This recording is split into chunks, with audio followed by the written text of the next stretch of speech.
Hello everyone, welcome to the Sunday GT3 World League sponsored by Simracercoin here on Simracersworld TV. My name is Simracersworld and I'm here with Edward May tonight for a round of racing here from Laguna Seca in, well, a bit of a cloudy afternoon it is, but nevertheless, Californian sunshine is where we want to be dreaming ourselves away to on a cold November's evening in the dark. Wait, Cohen Mulder is on pole position in front of Samino Melillo, Stefan van der Velde and Valdez Suarez on row 2, and Timothy van der Broek and Elroy Timmer there, row 3, 5 and 6 indeed there.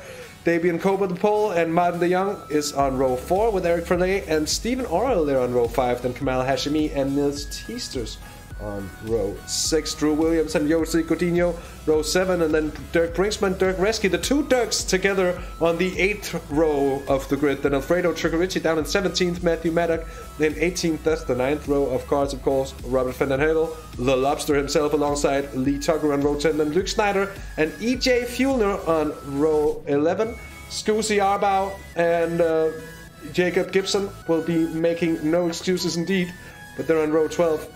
And further down, it's Timo Paya, Sven Dalemans, Chris Pio, and John Bergen. Nils Cornelis is in 29th, and Jack Werrell somehow is in here. We haven't seen him at all yet, but he's snuck in here in 30th place, and he's gonna try the 30th to first challenge for sure. Cody Steeg, Ryan Donner, Gaston Bori, and John Arbau rounds off the grid.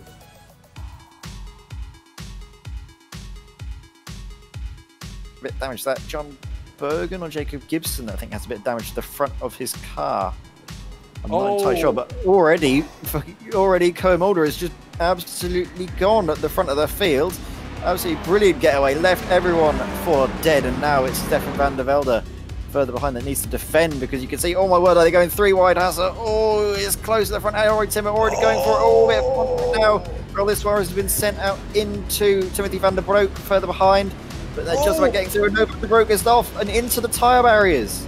Timothy van der Broek indeed with problems. A poor start for Savino Melillo. Stefan van der Velde was there to take advantage of it. They did indeed, as you say, went 3 wide into the opening bits and bobs of the track. It's really stretched at the moment. And Cohen Mulder has come out with the lead. He went early. He's gained the advantage on Stefan van der Velde. He's got Elroy Timmer now up into 2nd place. Look at this. So any bit of doubts about whether or not Elroy Timmer could be up here contesting for a 3rd race win out of 3 possible is very much put to shame here, as he now found his car up, 5 positions in the somehow. I'm afraid Chris Pio has had a problem, and so that's why it's showing him in the pits. He is afraid not in the lead. It would be lovely to see the Ford GT out there again for a 2nd consecutive race, but isn't really to be so here. Bad opening lap for Melillo as well here, as I'm afraid there's been a bit of a problem there for Stefan van der Velde. Oh well.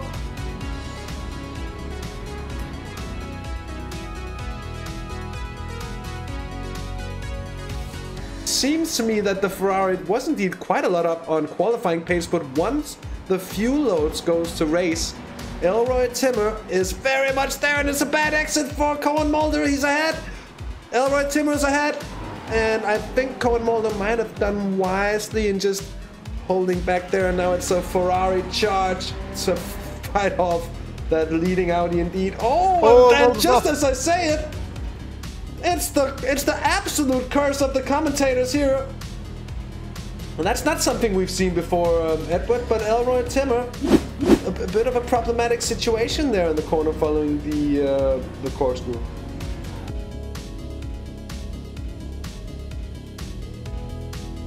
Stefan van der Velde going on the offensive now down the inside of Savino Melillo. Oh, they're going quite tight there. You can just see that Melillo tried to hold off on their brakes but wasn't able to fight back, and now that's van der Velde up in front. But oh, there's a car on its roof on the apex. What on earth has happened there? Well, that's Valdez Suarez. That's the championship leader, I'm afraid, who's had a problem here. I think he's collided with someone. That's Elroy Timmer. Oh, they've collided with one another.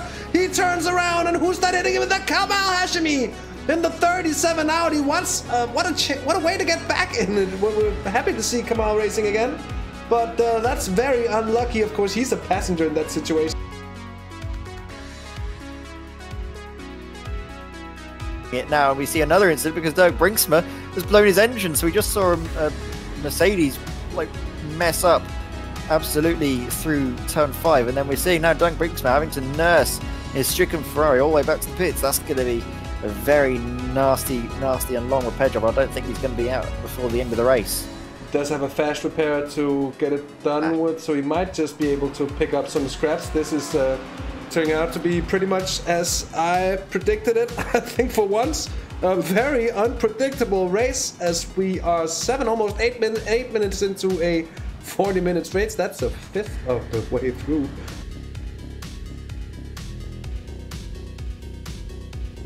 You mentioned looked very nice earlier. Is looking a little bit well. Oh, that's fucking hell, and he gets touched on the middle of the circuit. Oh, that's a tough old thing to see. All of a sudden, that's Rob the Lobster's Audi, I think, I'm afraid, is car there pointing the wrong way.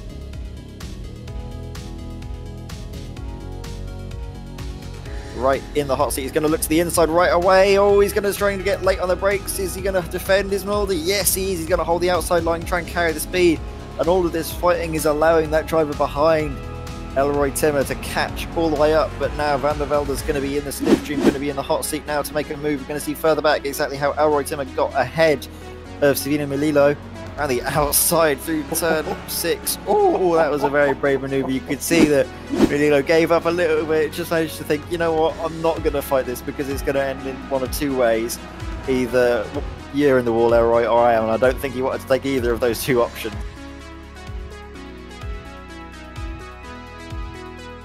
And it's two teammates here, so you might just think that it's a good situation for the next level cars here. So here comes the send, and Cole Mulder, as you can see, is looking to play it safe.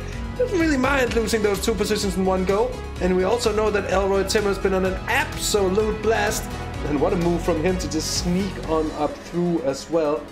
Just gonna have an onboard look here with the aforementioned Elroy Timmer. As you can see, he just breaks deep into the corner, and yeah, as I said, he really sneaks on through there. Very cheeky.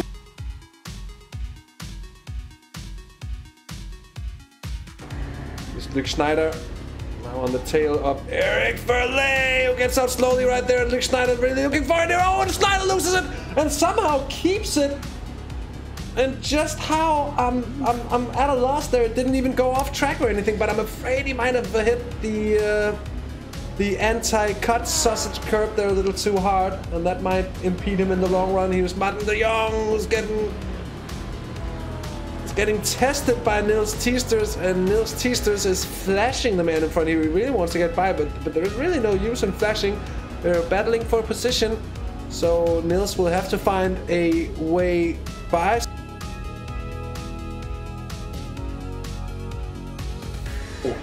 Stefan van der Velde, what's going on here? It says he's out, and it's a little long to be a blink, and I'm afraid. Can we see anything? I'm not quite sure if and just where it was going to show me that he has indeed disconnected, if that's the case. But it looks like a disconnection to me, be that a PC crash, maybe internet issues, I'm not quite sure.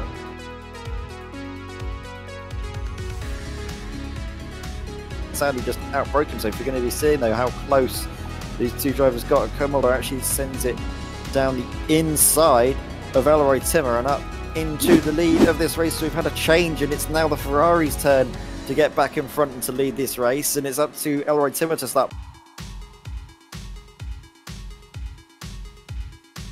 Now Elroy Timmer's coming into the pit lane, and that's going to be something to watch, see where Koen Mulder is going to come out, see what's going to happen in that. In fact, actually I think Eric Verley is up ahead of Koen Mulder, and we could see a bit of teamwork between the next level racing drivers and see if maybe they can hold up Koen Mulder to give Elroy Timmer a nice safe gap on pit exit. We're going to be following him into pit lane, see exactly where Koen Mulder will be and where they will be exiting out on track, how close that margin will be, because it seems like it'll be very touch and go. In fact, Koen Mulder is already coming through the final corner.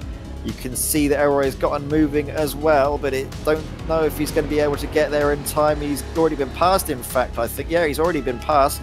So there's a bit of a large gap, actually, between himself and Koen Mulder. So I'm not entirely sure what has happened. Maybe there's been a bit of traffic for Elroy on his laps, but you can see now that he's got a gap has come in, and he's going to try and nurse this and try and keep it for the next remaining, what, 14 minutes.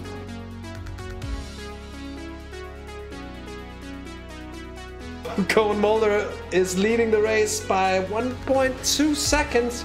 Savilo Melillo has lost around 10 seconds over the course of that pit stop round, which effectively means that, oh, what a close call for Elroy Timmer. He's found the gravel trap there before, and he found it yet again. It was an off track, and we're just going to see what happened to the Dutchman here as he, I think he cuts the corner pretty well, but maybe just overspeeding ever so slightly. He is indeed, and just washes wide. And the grip just disappears from out of nowhere. And he keeps it running, he keeps it going. He hardly loses any time, I think. And he finds himself pretty much right on the tail still of Cohen Mulder.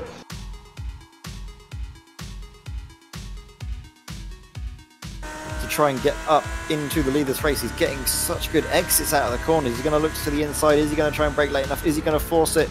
No, he backs out of it. He's trying to make sure the move is done cleanly, but Elroy Timber makes a mistake, brakes a little bit too late, and just doesn't quite get the apex hooked up nicely, and just slots right in behind him.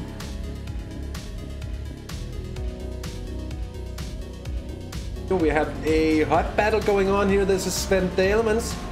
Up ahead, it's EJ Fuellner, and in behind, it's Dirk Reski. They're all battling for positions. It's a battle for 18th place as Dalemans is having a look up the inside. EJ Fuellner not able to cut across there, but they have to be careful here on the exit not to make contact, and they almost did. And they're still too wide here. That's gonna be to the advantage of Fuellner, but you know what? That's well kept on the outside from Dalemans, and I think Bart Dalemans, or I'm sorry, Sven Dalemans, is just gonna take the position.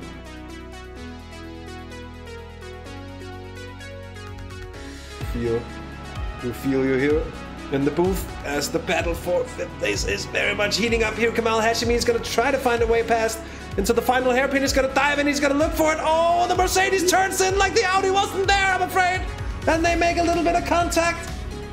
And Aaron Verley gets sent off the track. But look at this. I mean, the Audi is there slightly a late sent. Does he turn in too early? Does Kamal Hashimi carry too much speed? It's sometimes very hard to see indeed. And so it was here as well.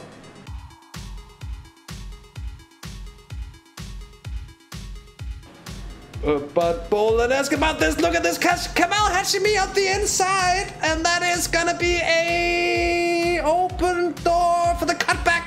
Very nice defending from Martin de Jong to take back the position. We're going to have an instant second look at what happened here. And Ed May is going to talk us through it.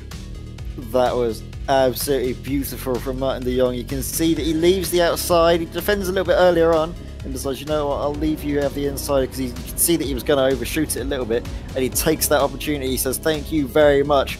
I'm going to just slot down now on the inside. And yeah, you can see that he's got the overlap, but he managed to force the Audi out a little bit wide and get just a good drive out of the corner.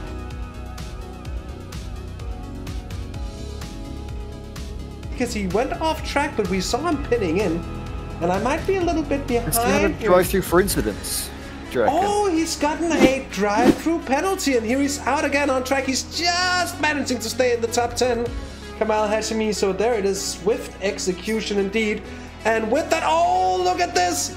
Elroy Timmer taking out all the bollards there, and he's just starting his final lap. I'm not quite sure that was intended. Maybe trying to make life a little bit harder for Cohen Mulder there. I'm not quite sure what just happened there. It was a sketchy moment indeed. This race, sorry Elroy, 3 wins out of 3, of course, is a very, very, very good statistic to have with you. Something to put on the CV. But Cohen Mulder takes the championship lead with this race, and that is gonna be, I think, for the regular viewers of the series, gonna be something to take along, because all pressure now on Valdez Suarez. But here, Elroy Timmer wins the race here at Laguna Seca. It's gonna be 3 out of 3 and more bollards, and this time around, rightfully so. They're all over the place here. Cohen Mulder, second place to him, and he's going to be happy to bring home the points, 27 of them. goes into his savings account. Nils Tiester's gonna be coming home for 4th. Before that, a very cool, calm, and collected performance from Sabino Melillo. Wasn't quite able to translate his pole pace into race pace. Nils Tiester's coming home for 4th, and Eric Verleys for 5th. But look at that, he's going very slowly here, and I'm just thinking, is he running out of fuel? Just before the line, look at this, he's going very slowly, but I think he'll just, will he make it across even? And where is Eric Verleys? Right there, oh, look at this! Eric Verleys here at Tiester's, how's it gonna be? Oh! Verleys takes it! It was a brilliant race that saw Elroy Timmer take the race victory there. 5 seconds the margin between himself and Koen Mulder. Savino Melillo in 3rd place with Eric Verleys and Niels Tiesters, who seemingly ran out of fuel at the line. I'm going to choose to believe that it was a run out of fuel, because the alternative is a bit boring, really, isn't it, Hassie? You want to see a bit of drama, a bit of spice happening. So you can see that Niels Tiesters ran out of fuel just ahead of Martin de Jong, Alfredo Chiccarici. And then all the way down we have, running out the top 10, we have Jose Godinho, Drew Williams, and Luke Schneider. And then we have one other driver, actually. Only the top 11 were on the lead lap, and that's Kamal Hashimi in 11th place, with Rob the Lobster down in 12th. Behind him we have Matthew Maddox, Lee Tucker, Dirk Rexy, Timo Paya, Sven Dalemans, and EJ Fulner.